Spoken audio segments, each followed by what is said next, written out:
আসসালামু আলাইকুম ওয়া রাহমাতুল্লাহি ওয়া বারাকাতুহু। আলহামদুলিল্লাহ, আজকে আপনাদের সামনে আবার হাজির হয়েছি চমৎকার একটি ট্রেনিং সেশন নিয়ে। সকলকে অভিনন্দন এবং ওয়েলকাম জানাচ্ছি। একটা আহ, পাখির উপর একটা রিসার্চ, একটা ঘটনা পুরো বিখ্যাত এক দার্শনিক ও গবেষক ভিয়ার মাইলেন্স মনেরিউ ঈগল পাখির উপর একটি গবেষণা করেন এবং তিনি 7টি নীতি খুঁজে পান যা মানুষের জীবনের জন্য খুবই গুরুত্বপূর্ণ। তাহলে চলুন দেখি এই 7টি নীতি কি এবং কোন নীতিতে তারা এই ঈগল তার লাইফকে পরিচালনা করে। ঈগল অনেক উঁচুতে উড়ে এবং কখনোই চড়ুই কিংবা অন্যান্য ছোট পাখিদের সাথে মেশেও না, উড়েও না। নীতি 2, ঈগলের রয়েছে তীক্ষ্ণ দৃষ্টিশক্তি, যার মাধ্যমে সে আকাশে থাকা অবস্থাতেই 5 কিলোমিটার পর্যন্ত দেখতে পায়, তাও একদম স্পষ্ট। নীতি 3, ঈগল সর্বদা জীবন্ত প্রাণীকে খেয়ে থাকে, মৃত কোনো প্রাণী সে খায় না। নীতি 4, ঝড় আসলে ঈগল তা এড়িয়ে না গিয়ে বরং ঝড়ের বেগকে কাজে লাগিয়ে ডানা ঝাপটিয়ে মেঘকে ভেদ করে উঁচুতে উড়ে যায়। অন্য পাখিরা যখন পাতা বা গাছের আড়ালে লুকাতে থাকে। নীতি 5, একটি ছেলে ঈগল একটি মেয়ে ঈগল বন্ধুত্ব করতে চাইলে মেয়ে ঈগলটি ছেলে ঈগলটির কমিটমেন্টের পরীক্ষা নিয়ে নেয়। নীতি 6, ডিম পাড়ার সময় আসলে বাবা ও মা ঈগল পাহাড়ের একটি জায়গা বেছে নেয় যেখানে কোনো শিকারের হামলা করার সুযোগ থাকে না। নীতি 7, ঈগলের বয়স 40 হয়ে গেলে পাথরের উপর আসছে তার ঠোঁট না পায়ের নখগুলি উপড়ে ফেলে এবং শরীরের সকল পালক টেনে ছিঁড়ে ফেলে। আসেন চলুন তাহলে আমরা দেখি এই 7টি নীতি। ঈগল অনেক উঁচুতে উড়ে এবং কখনোই চড়ুই কিংবা অন্যান্য ছোট পাখিদের সাথে মেশেও না, উড়েও না। কাঠচড়ুই যেহেতু ঈগলের সমান এত উঁচুতে উঠতে পারে না, তাই ঈগল তাদের সাথে দল বাঁধে না। মানুষ হিসেবে তোমাকেও জীবনে চলার পথে এমন মানুষগুলোর সাথেই চলতে ফিরতে মিশতে হবে যারা তোমার সমান স্বপ্ন দেখে, যাদের সাথে তোমার দৃষ্টিভঙ্গি মেলে, যাদের সাথে থাকলে তোমার ব্যক্তিগত উন্নয়ন সম্ভবপর হবে। বন্ধুত্ব করতে হবে সমমানসিকতার মানুষের সাথে এবং এড়িয়ে চলতে হবে এই কাক ও চড়ুইদের, যাদের সাথে তোমার জীবনের লক্ষ্যে আকাশ পাতাল পার্থক্য। নীতি শিক্ষা কি? সমমনা মানুষদের সাথে বন্ধুত্ব করো। তোমার জীবনের বন্ধুদের প্রভাব অনেক বেশি, তাই বন্ধু নির্বাচন করো বুঝে শুনে। যে কোনো মানুষের সাথেই চলবো না, যে কোনো পরিবেশেই যাব না। সমমনা ব্যক্তিদের প্রয়োজন হচ্ছে, যারা স্বপ্ন থেকে ড্রিম থেকে তাদেরকেই কি আমরা খুঁজে তাদেরকে বন্ধু বানাবো। ঈগলের রয়েছে তীক্ষ্ণ দৃষ্টিশক্তি, যার মাধ্যমে সে আকাশে থাকা অবস্থাতেই 5 কিলোমিটার পর্যন্ত দেখতে পায়, তাও একদম স্পষ্ট। ঈগল যখন তার শিকার খোঁজে সে সবকিছু স্পষ্ট দেখতে পায়, তবে সে ফোকাস করে একটির উপর ও তার সব ফোকাস সেটার উপর নিয়ে যায় এবং বেরিয়ে পড়ে শিকারের জন্য। ইন্টারেস্টিং ব্যাপার হলো সে যেটাকে ফোকাস করে সে কিন্তু ওইটাকেই ধরে, আশেপাশে অন্যটাকে সে ধরে না। যত বাধাই আসুক না কেন সেটিকে না পাওয়া পর্যন্ত ঈগল কোনো ক্রমেই তার চোখ সরায় না। মনে আছে ওই যে সূর্যের সেই আহ আতশিকাচের কথা বলেছি, ট্রেনের বগির কথা বলেছি। নিজেকে জানো, জীবনের লক্ষ্য নির্ধারণ করো এবং সেই একটি লক্ষ্যের পিছনেই ছোট। যত বাধা বিপত্তি আসুক না কেন ফোকাস হারানো চাই না। নীতি শিক্ষা হলো কি, আশেপাশে সব কিছুর প্রতি খেয়াল রাখো, তবে পিছু নাও শুধু একটি লক্ষ্যের। ওই যে আপনি কোন লক্ষ্যে দৌড়াচ্ছেন, কোন স্বপ্নে দৌড়াচ্ছেন, সেই লক্ষ্য হতে কোনোভাবে ফোকাস হারানো চাই না। কারণ ফোকাস হারিয়ে গেলে ওই সার্কাসের ওই ব্যক্তিটির মতো আপনি কিন্তু রশি থেকে পড়ে যাওয়ার সম্ভাবনা রয়েছে। ঈগল সর্বদা জীবন্ত প্রাণীকে খেয়ে থাকে, মৃত কোনো প্রাণী খায় না। রোজ রোজ নতুন শক্তির চাহিদা ঈগল কখনোই মৃত কিছু না খেয়ে বরং জীবন্ত নতুন কোনো প্রাণীর শিকারে ছোটে। ঠিক তেমনি ভাবে এই গতিশীল পৃথিবীতে নিজেকে এগিয়ে রাখার জন্য সর্বদা নতুন নতুন তথ্যের সমাহারে নিজেকে সমৃদ্ধি রাখতে হবে। প্রতি সেকেন্ডে পৃথিবীর অনেক কিছু বদলে যাচ্ছে, তাই সার্বক্ষণিক তোমাকে জানতে হবে সর্বশেষ তথ্য খবর। জীবনের লক্ষ্য আরো স্পষ্ট করার জন্য এসব নতুন তথ্য নতুন শক্তির যোগান দেয়। তাছাড়া আশেপাশের কিছু মানুষ মৃত পচা মাংসের মতোই, তারা সর্বদাই এমন সব কথাই বলে যা আমাদের নিরুৎসাহিত করে। ঈগল সর্বদা জীবন্ত প্রাণীকে খেয়ে থাকে, মৃত কোনো প্রাণীকে খায় না। ঈগল এখানে শিক্ষা দেয় যে সে চড়ুই কাক কবুতরের মতো পাখিদের জন্য নিরুৎসাহিত না হয়ে উঁচুতে উড্ডয়ন করে। তোমাকেও কোনো কিছুতে কান না দিয়ে ঈগলের মতো এগিয়ে যেতে হবে নিজের স্বপ্ন ছুতে। নীতি শিক্ষা হলো সবসময় নতুন সংবাদ ও তথ্যের খোঁজ রাখো। পুরাতন সেই ভাবনা আস্তে আস্তে ঝেড়ে ফেলে দিয়ে নতুন নতুন জিনিস আইডিয়া মেক করতে হবে। পুরাতনকে ঝেড়ে ফেলো এবং নতুন মানুষের কথা শুনে, অন্য মানুষের কথা শুনে নিজের স্বপ্নের পিছু নেয়া ছেড়ে দিবে না কখনোই। অর্থাৎ কারো কথায়, কারোর সাথে মিশে গিয়ে আপনার যাতে সেই স্বপ্নটা হারিয়ে না যায়, তখন আপনি হারিয়ে যাবেন। ঝড় আসলে ঈগল তা এড়িয়ে না গিয়ে বরং ঝড়ের বেগকে কাজে লাগিয়ে ডানা ঝাপটিয়ে মেঘকে ভেদ করে উঁচুতে উড়ে যায়। অন্য পাখিরা যখন পাতা বা গাছের আড়ালে লুকাতে থাকে, ঈগল যখন ঝড়ের বিরুদ্ধে তার ডানা ঝাপটে যায় এবং ঝড়ের বেগকে কাজে লাগিয়ে মেঘকে ভেদ করে উপরে উঠে যায়। এমনকি একবার বাতাসের বেগ পেয়ে গেলেই ঈগল তার ডানা ঝাপটানো বন্ধ করে দেয় এবং স্বয়ংক্রিয়ভাবে উপরে যেতে থাকে। জ্বরকে যেন সে খুব ভালোবাসে। চ্যালেঞ্জকে চ্যালেঞ্জ নয়, সুযোগ হিসেবে দেখতে হবে। অন্য সব পাখি যখন আশ্রয়ের জন্য জায়গা খোঁজে, ঈগল তখন ঝড়ের মাঝে উড্ডয়নে মগ্ন থাকে। ঝড়ের ব্যাগকেই কাজে লাগিয়ে টেকে থাকে বৈরী আবহাওয়ায়।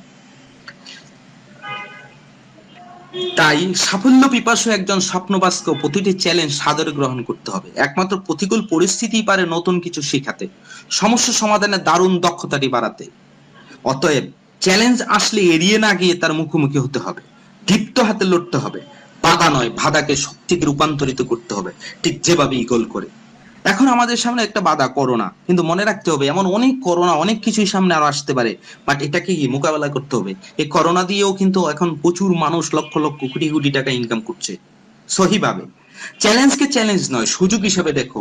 একে মোকাবেলা না করে নতুন কিছু কখনোই শেখা হবে না। যে অবস্থানে রয়েছে তা হতে কখনোই উত্তরণ করতে পারবে না। আমরা সবসময় একই ধাঁচে চলতে চাই না, পৃথিবীতে একই ধাঁচে চলছে না, প্রতিনিয়ত আপডেট হচ্ছে। আমাদেরকে আপডেট হতে হবে এবং আপডেট ভাবেই কি করতে হবে, নতুন কিছু বিষয় আমাদেরকে আবিষ্কার করে আবার নতুন ভাবে এগিয়ে যেতে হবে। একটি ছেলে ঈগল একটি মেয়ে ঈগল বন্ধুত্ব করতে চাইলে মেয়ে ঈগলটি ছেলে ঈগলটির কমিটমেন্টের পরীক্ষা নিয়ে নেয়। সাক্ষাৎ হওয়ার পর মেয়ে ঈগলটি মাটিতে নেমে এসে গাছের একটি ডাল তুলে নেয়। তার পিছে পিছে গেলে ঈগলটি উড়ে যায়।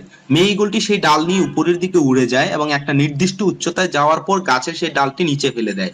তার পিছু নেওয়া সেই ছেলে ঈগলটি তা দেখে ডালটি ধরার জন্য দ্রুত নিচের দিকে যায়। ডালটি সে মেয়ে ঈগলের কাছে ফিরিয়ে আনে। এই কার্যক্রম পুনরাবৃত্তি কয়েক ঘন্টা ধরে হতেই থাকে, যতক্ষণ না পর্যন্ত মেয়ে ঈগল আশ্বস্ত হয় যে ছেলে ঈগলটি এই ডাল ফিরিয়ে আনার কাজটি আত্মস্থ করতে পেরেছে। আত্মস্থ অর্থাৎ মানে সে কমিটমেন্ট হয়েছে তার সাথে, যে হ্যাঁ তার সাথেই থাকবে, সে যতবারই ফেলে দিবে ততবারই সে আনবে। এটা তার কাছে ছেলে ঈগলটির প্রতিজ্ঞাবদ্ধতার পরিচয় তুলে ধরে। ইংরেজিতে আমরা যেটাকে বলি কমিটমেন্ট। একমাত্র প্রতিজ্ঞাবদ্ধতার পরিচয় দিতে পারলেই পারে পরে তারা দুজনে বন্ধু হতে পারে। এখান থেকে প্রাপ্য শিক্ষা এটাই যে ব্যক্তিগত জীবনেই হোক আর পেশাগত জীবনেই হোক, কারোর সাথে কোনো চুক্তি দেওয়ার সম্পর্কে আবদ্ধ হওয়ার আগে তার প্রতিজ্ঞাবদ্ধতা যাচাই করে নিতে হবে। এমন কারোর সাথে কাজে যোগ দিতে হবে যে কাজের প্রতি প্রতিজ্ঞাবদ্ধ ও মনোযোগী।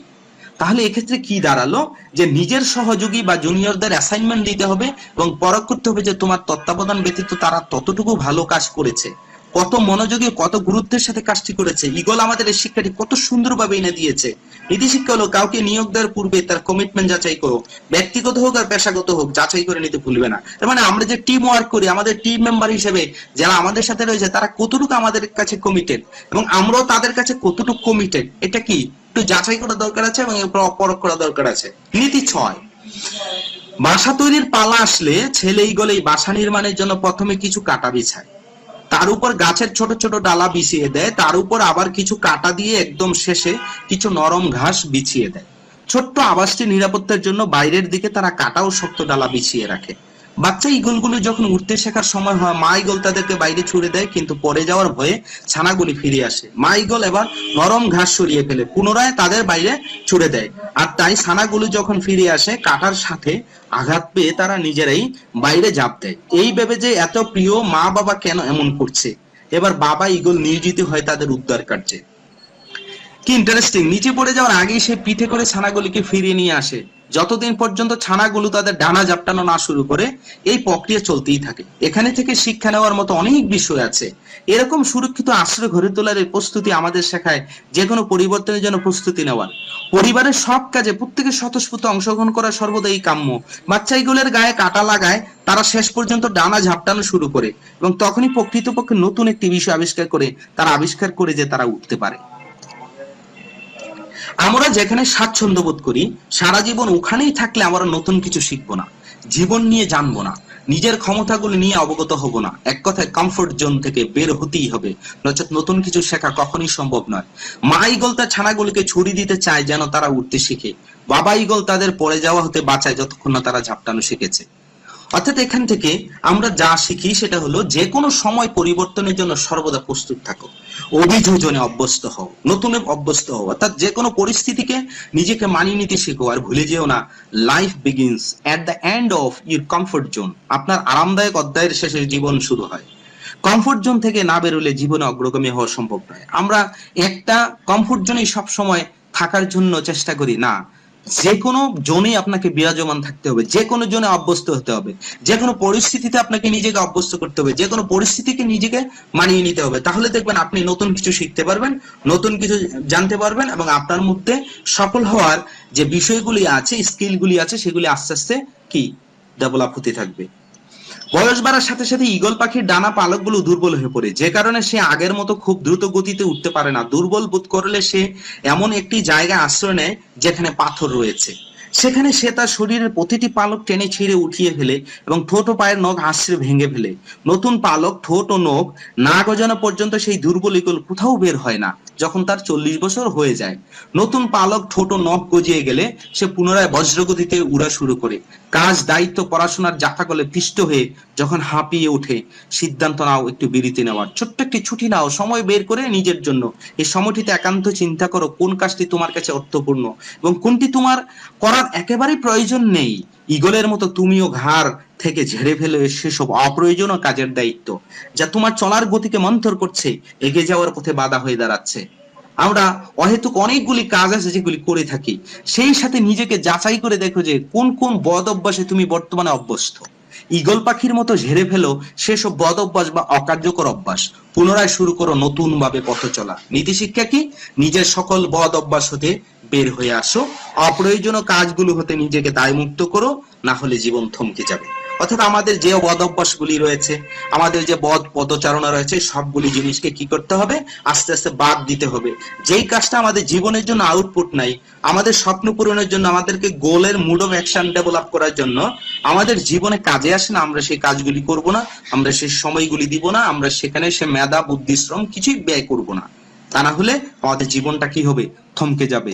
ঈগল 40 বছর পরেও সে আবার নতুন ভাবে জেগে ওঠে। সে 70 থেকে 80 বছর, 70 বছর উপরে পর্যন্ত সে আবার পৃথিবীতে দাবড়ে বেড়ায় এবং সে নিজের যে জিনিসগুলি নষ্ট হয়ে গেছে সেগুলি ঝেড়ে ফেলছে।